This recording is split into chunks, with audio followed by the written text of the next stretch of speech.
అటు భజన ఎలాగా நீங்க மனையா கண்டு குணவே 6வது 12வது கட்ட ಗವರ್ಮೆಂಟ್ ಸ್ಕೂಲ್ ಅಲ್ಲದು ಗವರ್ಮೆಂಟ್ ಏಡೆಡ್ ಸ್ಕೂಲ್ನ ತಮಿಳ್ ಮೀಡಿಯಂ ಕತ್ತು ಬಿರಿಕಿ ಈಗ ಅವಕ arts and science college diploma ಅಲ್ಲದು ಐಐಟಿ ಮಾಕೆ ஏதோ ಒಂದು ಕಾಲೇಜ್ ಕತ್ತೊಂದಿದ್ದಾರಿಯಾ இதோ ನಿಂಗಗಾಯೇ ನಂಗ முதல்வர் ஸ்டாலின் அவக்க ஏத்தின் வந்த திட்டத்தா தமிழ் புதல்வன் திட்டம் ಕಾಲೇಜ್ ಕಪ್ಪ ಗಂಡು ಕುಣವೆ ಹಣವ ನೆನೆಚು ಅರಕಲಾಗಾದ ಇಬ್ಬುದುಗವು ಮೇಲೆ ಮೇಲೆ ಕಪ್ಪದೊಂದು ನೆನೆಚುವವಕರ ಊಕ ಪಡಿಸೋದುಗಾಯು ಈ ತಿಟ್ಟವ ಎತ್ತಿ ಬಂದಿದ್ದಾರೆ ಈ ತಿಟ್ಟ ಮೂಲವ ನಂಗ முதல்வர் ஸ்டாலின் ಅವಕ ತಿಂಗುಗ 1000 ರೂಪಾಯಿ ಅದಾವುದು ವರ್ಷಗ 12,000 ರೂಪಾಯಿಯ ಇನ್ನಗಟ್ಟ ತಂದೊಂದ್ರು ಈಗ ಆ 1000 ರೂಪಾಯಿಯ 1500 ರೂಪಾಯಿಯ ಜಾಸ್ತಿ ಮಾಡಿ ವರ್ಷಗ 18,000 ರೂಪಾಯಿ ತನ್ನೆ ಎಂದು ಹೇಗಿದ್ದಾರೆ 10வது ಬಿರಿಕಿದದೆ ಅಲ್ಲದ 12வது ಬಿರಿಕಿದದೆ ಕಷ್ಟವ ಕಾರಣ ಹೇಗಿ ಗಂಡು ಕುಣವೆ ಮೂಟೆ ತೂಕದಗೂ ಬಟ್ಟೆ ಕಡೆಗೂ ಗೆಲ್ಚೆಗೂ ಒಯ್ಯಿದ್ದಾರೆ ಆ ಕಷ್ಟ ಪಡುವ ಕುಣವೆ ಕಾಲೇಜ್ ಕಪ್ಪದೊಂದು ಅವಕರ ಒಂದು ದೊಡ್ಡ ನೆಲಮೆಗೆ ಎತ್ತಿನ ಬಪ್ಪದೊಂದು ಒಂದು ಅಪ್ಪ ಸ್ಥಾನದೊಗೆ ಈ 18,000 ರೂಪಾಯಿ ಹಣವ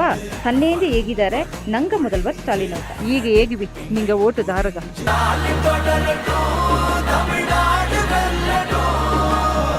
தமிழ்நாடு போராடும் தமிழ்நாடு வெல்லும்